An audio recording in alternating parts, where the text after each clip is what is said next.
ప్రస్తుతం మనం ఎదుర్కొంటున్న ప్రతి పరిస్థితి ఏదైనా సరే, ఆ సమస్యల్లో మనం దేవుని వైపు చూడాలి. మొదటిగా మన సొంత నిర్ణయాలు ఏదైనా ప్రయత్నం చేసామంటే మాత్రం ఎక్కడో ఒక చోట దెబ్బతింటాం. అయితే కూతురు కావచ్చు, లేదా కొడుకు కావచ్చు, లేదంటే కోడలే రివర్స్ అయితే ఉండొచ్చు. కానీ దేవుని పాదాలు పట్టుకుంటే, ఎందుకంటే మీరు భర్త లేనటువంటి వ్యక్తి కాబట్టి ఆయనే మీకు భర్త అయి ఉండి అన్ని విషయాల్లో న్యాయం చేసుకుంటూ వస్తాడు.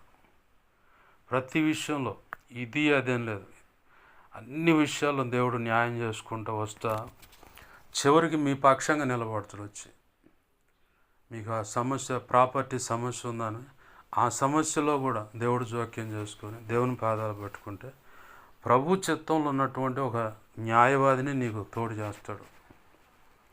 ఏంది, నువ్వు విశ్వసించు, దేవుని పాదాలు పట్టుకో, దేవుడు ఖచ్చితంగా కార్యం చేస్తాడు. ఎంత గొప్ప కార్యం అంటే ఆయన అంటాడు, ముదిమి వచ్చు వరకు నిన్ను ఎత్తుకొని వాడును, చంక పెట్టుకొని వాడు నేనే. ఇదిగో చూడు, అరచేతిలో నిన్ను చెక్కుకొని ఉన్నాను. ఏంది, నేను నీకు దేవుడినై ఉన్నాను, నీకు భర్తనై ఉన్నాను అన్నాడు. వేద్యం ఆడటానికి మీ విషయంలో ఇంకా చురుకుగా కదులుతాడు దేవుడు. ఏ విషయమైన ప్రాపర్టీ కావచ్చు, లేదంటే పిల్లలే నిన్ను చూడకుండా గాయపరుస్తున్న సందర్భం కావచ్చు. నేను మీ కాడికి వచ్చి నేను మాట్లాడతానని ఎందుకన్నానంటే, దైవజనుల దగ్గరికి వెళ్ళి ఉండటం చాలా ఈజీ. కాకపోతే మన పిల్లల మనసు మనకు తెలుసు. కానీ దైవజనుడి దగ్గరకు పోయేసరికి అపవాది ఏం చేస్తాడంటే, వాళ్ళని ఇంకాస్త రేజ్ చేసి దైవజనుడిని అల్లరి పెడతాడు. మొదటిగా ప్రభు పాదాలు పట్టుకొని ప్రయత్నం చేద్దాం. మాట విననప్పుడు, మీకు అసలు అంతా అయిపోయింది, డెడ్ స్టేజ్ అనుకున్నప్పుడు, అప్పుడు దైవజనుడి దగ్గర ప్రయత్నం చేద్దాం. మీరు అన్నారు కదా నిన్న ఫోన్లో మాట్లాడతాయా, ఇక్కడ సంగతి ఇది పరిస్థితి అని చెప్పని. నీ మీదకు వచ్చి నీ కొడుకు కానీ కోడలు కానీ చెయ్యి ఎత్తాలంటే భయపడేలాగా దేవుడు చేస్తాడు. ఎందుకంటే ప్రభు నీ పక్షంగా ఉన్నాడు. కన్న కొడుకే కావచ్చు, నువ్వు విలువ పెట్టి ఆయన రక్తంలో కడగబడి ఆయన సొత్తైన ప్రజగా మారావు కాబట్టి నీ విషయంలో ఖచ్చితంగా నా ప్రభు జోక్యం చేసుకుంటాడు. ఇది జరగదయ్యా, వాడు చెబితే మాట్లాడయ్యా అని మన మనస్సాక్షి అనిపిస్తుంది. ఎందుకంటే నీ పిల్లగాడు నీ మీద తిరగబడుతున్న దాన్ని బట్టి, కోడలు ప్రోత్సహిస్తున్న దాన్ని బట్టి కానీ, ఏ కోణంలో అయినా సరే నీ మీదకి ర్యాష్గానే రావచ్చు. కానీ ఏసై నీ దగ్గరికి వచ్చి నిలబడ్డానుకో, ఇక ర్యాష్ మొత్తం ఒక ధరిని పడిపోయి అమ్మా అని వచ్చి నీ కాళ్ళు పట్టుకొని క్షమాపణ అడుగుతాడు. తొందరపడి నేను చేయి చేసుకున్నానమ్మా, ఇటు గాయపరిచానమ్మా, నిన్ను అవమానపరిచానమ్మా అని చెప్పని దేవుడు చేస్తాడు ఖచ్చితంగా. అయితే మనం ఇంకొకటి నేర్చుకోవాలి. ప్రభువా, నీకు నాకు మధ్యలో ఏమైనా పొరపాట్లు ఉంటే క్షమించు. బైబిల్ లేఖనం ఏం సాక్ష్యం ఇస్తుందంటే, తన ప్రజలు ఆయన మాట వినకుండా వేరొక దిశగా నడుస్తున్నప్పుడు, భక్తి విషయంలో కూడా నిర్లక్ష్యంగా ఉన్నప్పుడు కొన్ని అవమానాలకి, కొన్ని నిందలకు, కొన్ని శ్రమలకు అప్పచెప్పాడు. ఇది ఒక కోణం. రెండవ కోణం ఏంటంటే, ఇట్లానే నిందలు, అవమానాలు, కొన్ని పరిస్థితులు మనం కఠినంగా అనుమతించినప్పుడు నీ జోలు వస్తే దేవుడు ఎంత రోషంగా కదులుతాడో ఆ వ్యక్తులకు తెలియపరచడానికి కూడా, నీ ద్వారా దేవుని నామం మహింపరచబడటానికి కూడా అనుమతిస్తాడు. మూడవది ఉంది, ఇట్లాంటి అవమానాలు కానీ, వేదనలు, ఏ పరిస్థితి అయినా కొన్ని అనుభవ పాఠాలు నీకు నేర్పడానికి. అనుభవ పాఠాలు ఎప్పుడు నేర్పుతాడంటే, నా కొడుకుండయా, నా కూతురుందయ్యా, నా కోడలు నా తల్లి లాంటిదయ్యా, నా అల్లుడు నా తండ్రి లాంటివాడయ్యా, నాకు నా భర్త ఉన్నాడయ్యా, నా పిల్లలు ఉన్నారయ్యా, నా మనవ సంతానం. ఒకవేళ ఆయన వెళ్ళిపోయాడు అనుకో, వాళ్ళల్లో నుంచి నా భర్త కనపడుతున్నాడయ్యా, నా పిల్లల్లో నా తండ్రి, నా తోబుట్టులు, ఇలా రకరకాల లెక్కలు వేసుకుంటాం. వాళ్ళందరి మీద ఆధారపడటం దేవునికి ససేమిరా ఇష్టం లేదు. ఎందుకు ఇష్టం లేదంటే, ఆయన ఎప్పుడు నా మీద ఆధారపడి, మనం అనుకుంటాం కదా, నా బిడ్డ నా దగ్గరకు వచ్చి అమ్మా ఇదే నా పరిస్థితి అని చెప్పని అడిగితే, నా దగ్గర ఉన్నది ఏదో సాయం చేస్తాను కదా, వాళ్ళని అడుక్కోవటం ఏందయ్యేవాడు, ఎంత రోషంగా బతికాము, ఎట్లాంటి పరిస్థితికి వచ్చాము. ఇప్పుడు వాడు పోయి పలానోళ్ళ దగ్గర నాకు ఇది లేదని చెప్పుకుంటూ అడుక్కుంటూ ఉంటే తల్లిగా నా పేగు తరుక్కుపోతుందయ్యా, నన్ను అడగొచ్చు కదా అని మనం బాధపడతాం. సేమ్ ఇంతే యేసు ప్రభు వారు కూడా, మనం నమ్మిన మన నిజరక్షకుడైన యేసయ్య కూడా నా దగ్గరకు వచ్చి నన్ను అడిగితే నేను సమస్యను పరిష్కరించనా, వాళ్ళ దగ్గర పోయి తిరగటం ఎందుకు, నువ్వు ముందు నా ఎదుట మోకాళ్ళు వేసి నాకు మొరపెట్టు, నేను నీకు ఉత్తరం ఇస్తానని చెప్పానుగా. శత్రుభీతి అనేది నీకు లేకుండా చేస్తానన్నానుగా. నీ మీదకి ఎవడు వచ్చినా హాని చేయకుండా నేను చూసుకుంటాను. వాళ్ళు రంకెలేస్తారు, ఏదో ప్రయత్నం చేస్తారు. ప్రభు అన్నాడు, నీవు బ్రతుకు దినములన్నింటి నీ ఎదుట ఏ మనుషుడు నిలవనేరడు. ఇర్మియాతో ఇంకో మాట కూడా అన్నాడు, ఇదిగో వాళ్ళు నీతో పోరాడుతూనే ఉంటారు, కానీ నీకు ముందుగా నేను ఉన్నా, నీకు ముందుగా నేనుండి వాళ్ళతో పోరాడుతున్నా, కాబట్టి నీ మీద జయం పొందలేరు వాళ్ళు. నేను నీకు తోడే ఉన్నా, నేను చెప్పింది చేయి నువ్వు చాలా అంట ఇర్మియాతో. ఈరోజు కూడా ప్రభు మీతో అంటుంది ఏంటంటే, ఒకవేళ ఇప్పటి వరకు వాళ్ళ విషయాల్లో ప్రయత్నం చేసి ఉన్నారేమో, దానివల్ల నిందల అవమానాలు ఒకవేళ సిగ్గు వచ్చిన పరిస్థితులు ఉన్నాయేమో, ప్రభు 3 రకాలుగా చెప్తున్నాడు. ఒకటి, ఆయన నామాన్ని నీ ద్వారా ఘనపరచుకోవటానికి. రెండవది, ఏదైనా బుద్ధిహీనతలు ఉంటే సరి చేసుకోవటానికి. మూడవది, విలువైన పాఠాలు. అందరి మీద ఆధారపడకుండా ఆయన మీద ఆధారపడి ముందుకు అడుగులు వేసినప్పుడు ఆ విలువైన పాఠాలను బట్టి ఇంకొక వ్యక్తిని నువ్వు బలపరచగలుగుతావు. నేను చెప్పగలను, ఒకప్పుడు చాలా గొప్పగా బతికావు. ఈ ఒంటి మీద గుడ్డలు నలగవు నాకు, అంత అలలారుగంటే గారాభంగా పెంచబడ్డా. ఈ చేతులకు బొబ్బలు తెలిసినాయి, గొడ్డు కారం తెలుసు మనకి, అది తిన్నా. ఇంకదే కోటా బియ్యం, గొడ్డు కారం, పండు మిరగాయల పచ్చడి, తాలింపు లేనిదే తీసుకొని తిని. మాకు అడుక్కోవడం తెలియదు, కానీ అమ్మ గ్రూపుల మీద కాగితాలు రాయడానికి పోయి అక్కడ వాళ్ళు పెట్టిన నూకలు, కోటా బియ్యం, ఆ చింతకాయ పచ్చడి ముద్దలు, పండు మిరగాయ పచ్చడి ముద్ద, టమాటా పచ్చడి ముద్దలు అవి పెడితే తెచ్చుకొని తిన్నాం. ఏంది 2 పూట్ల స్నానం చేసే నేను 7 రోజుల దాకా స్నానం లేకుండా వరి పొట్టుకు బండిలో ఆ దుమ్ములో కొట్టుకొని అక్కడే ఎక్కిన రోజు స్నానం చేసి ఎక్కుతాం, మళ్ళీ దిగే రోజు స్నానం చేసేది.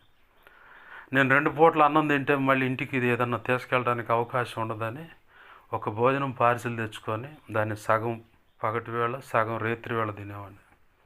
నా పరిస్థితిని చూసి మేస్త్రి కూడా రారా ఇట్రా అని చెప్పని తీసుకుపోయిన ప్రత్యేకంగా ఏదో ఒకటి పెట్టించేవాడు. 2 చేసే పని ఒక్కడే చేసేవాడిని. ఆ వరి పొట్టు గంపలు మొయ్యలేక ఒళ్ళు మీద ఆ నిచ్చెన ఎక్కడం కష్టమైద్దని ఒక్కడే 6 టైర్ల బండి 13 అడుగులు 14 టన్నులు దొక్కుతా ఒక్కడే లోపల పడి, ముక్కుకు ఒక గుడ్డ, నెత్తికి ఒక గుడ్డ, ఒకటే ప్యాంటు షర్ట్ వేసుకొని ఎక్కితే 7 రోజులు డ్యూటీ. 7 రోజులు చేస్తేనే వస్తాయని చెప్పని. అట్లా నాకు అసలు తెలియదు, కష్టపడుతుంది తెలియదు. అప్పు అడిగితే మేము ఇయ్యం పో అన్నారు, నా దగ్గర రూపాయి లేదని. అప్పటి నుంచి ఉంటే తినటం, లేదంటే పస్తులు ఉండటం నేర్చుకున్నా. ఒకడు నర్సాపేట టౌన్లోకి వచ్చిన తర్వాత వేరే వాడు కిరాయికి డబ్బులు ఇవ్వాల్సి ఉంటే పోయి డబ్బులు తెచ్చాను. వాడు నన్ను గుర్తుపెట్టుకుండా అసలు వదిలేసిండు. వాడు చెబితే వచ్చి తీసుకుపోయింది నువ్వే కాబట్టి నువ్వే కట్టని చొక్కా పట్టుకోండు. నర్సాపేటలో చదలవాడు అరవింద్ బాబు హాస్పిటల్ పక్కన ఎదురుగునే ఉంటుంది రంగాబొమ్మ అని.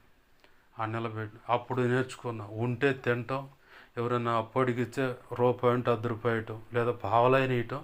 నాకు ఆడింతే ఉంది అబ్బాయి, నీకు ఆడున్నప్పుడు లేతే లేదని. ఇట్లా అన్ని విలువైన పాఠాలను దేవుడు నేర్పి చచ్చిపోదాం అనుకొని బాప్తీసంలోకి వచ్చాను నేను. ఈరోజు ప్రభు కృపలో సేవ చేస్తున్నాను. పుస్తక రచన, పాటల రచన, ఇలా రకరకాలుగా దేవుడు వాడుకుంటాను. ఏంది ప్రభు కృపలో మీకు సహాయం చేస్తాడు. నాకు మీ ముఖ కవళికలు అర్థమవుతుంది. ఒకప్పుడు చాలా ఉందాక గొప్పగా బ్రతికిన కుటుంబం నాకు అర్థమవుతుంది. ఏంది అయితే చెప్తున్నామ్మా, ప్రభు మనకు తోడే ఉన్నాడు, దిగులు పడమాకండి. ఎందుకంటే ఆయనకి ఇష్టమైన బ్రతుకులే అంటే విరిగి నలిగిన హృదయాలకే ఆయన చాలా దగ్గరగా ఉంటాడు. ఎప్పుడు ఎన్ను తట్టి దిగులు పడమాక, భయపడమాక, నేను నీకు తోడే ఉన్నాను, నీకు ఏది విషయంలో అవసరమైన నన్ను అడుగు అని చెప్పని అంటాడు. కానీ ఒకళ్ళ మీద ఆధారపడేలాగా ప్రభు చేయడు.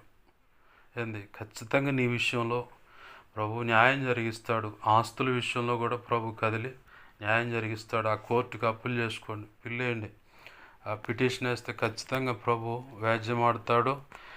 నీ పిల్లలకి, నీ తదనంతరమైన నీ పిల్లలకైనా, మనవ సంతానానికైనా ఆ పొలం కానీ ఆ ఇల్లు కానీ ఉంటాయి. ప్రభు ఖచ్చితంగా సహాయం చేస్తాడు.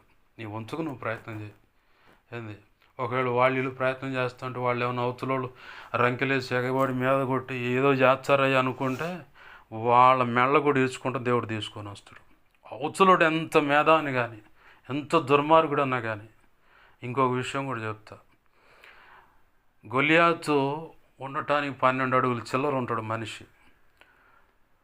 ఆ 40 రోజులు 40 రాత్రులు, పగలు రాత్రులు రంకెలేస్తాడు. పొద్దున సాయంత్రం వచ్చి సౌలేమో ఇంట్లో దాక్కుండా గడగడ వణుకుతా, సైన్యం అంతా బెదిరిపోతూ ఉంది. అన్ఎక్స్పెక్టెడ్గా దేవుడు దావీదుని అక్కడ తీసుకెళ్ళి నిలబెట్టాడు. ఆ రంకెలు వినేలా చేశాడు. రోషం తెచ్చుకొని జీవం గల దేవుని సైన్యాన్ని తృణీకరించడానికి ఈ సున్నతి లేని ఫిలిష్టుడు ఎంత వాటివాడు అన్నారు. వీడెవడు ఇంత మీడియాలకు మాట్లాడుతున్నా అనుకున్నారు. అసలు ఈ సంగతి ఏందో అబ్జర్వ్ చేద్దాం. కొంతమంది వెంబడించి రాజుగారి దగ్గర తీసుకుపోయిన కబురు, రాజా మనకు ఒకడు దొరికిండు సరైన నాయకుడు అవన్నీ ఎదుర్కోవటానికి అని చెప్పంటే వాళ్ళు అనుకున్నారు అయితే వాడే పోతురు, మనమేం బాగుంగా అన్నట్టుగా దావీదుని ఎరేశారు. దావీదు 5 రాళ్ళు ఎరుకొని పోయాడు.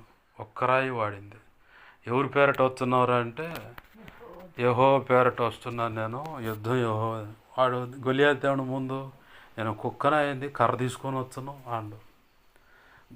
దావీదేమో చిన్నగా కనపడుతున్న 4.5 అడుగులు ఎత్తులో, గొలియాతు సగానికి సగం పైన ఎత్తు ఉన్నాయా. ఇక యుద్ధం యెహోవాది అని చెప్పని వడిసెలో రాయిసిరిది ఏమైంది అంతే పడ్డు. గొలియాతు కత్తితోనే గొలియాతు చాలా తెగ నరికి ఆ కత్తి కూడా జ్ఞాపకం ఉంచుకోవడం తెచ్చుకున్న దావీదు. ఆ తలకాయ పట్టుకొని వచ్చాడు. మరి అంత గొప్పోడు కదా. మన ఎదుట ప్రాపర్టీ విషయంలో కావచ్చు, ఇంచేది ఇతర ఏ కారణాలను బట్టి అవతలోడు మంచి పార్టీలో ఉండండి, పవర్లో ఉండండి, అదండి ఇదండి అని వాడెంత టోడైనా సరే దేవుని పక్షంగా దేవుణ్ణి నువ్వు గురిపెట్టుకుని ముందుకు అడుగు వేసి దేవుణ్ణి అడుగుతా ముందుకు పో, నా ప్రభు కార్యం చేస్తాడు.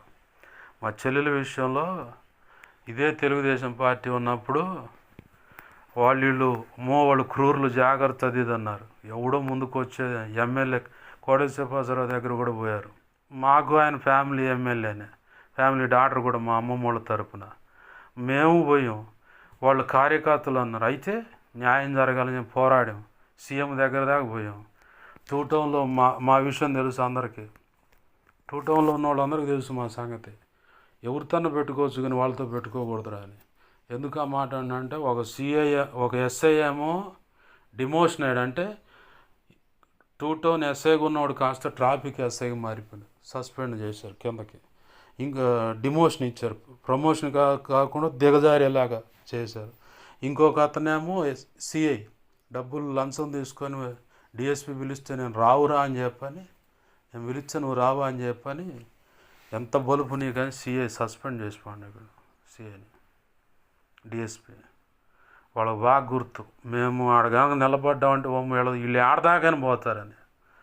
ఏంది ఎందుకు అంత ధైర్యం అంటే ఏసే ఉన్నాడు. రాజకీయ పరంగా అందరూ తెలుసు, నాకు ఎక్కడెక్కడ దాకా పోవాలో మాకు తెలుసు. కానీ ఇంత తెలిసినా కానీ దేవుని ముందు పెట్టుకుని అడిగేస్తున్నామంటే ప్రభు కార్యం చేస్తాడు.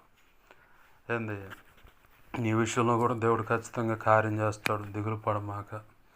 ఏంది ప్రార్థన చేద్దాం.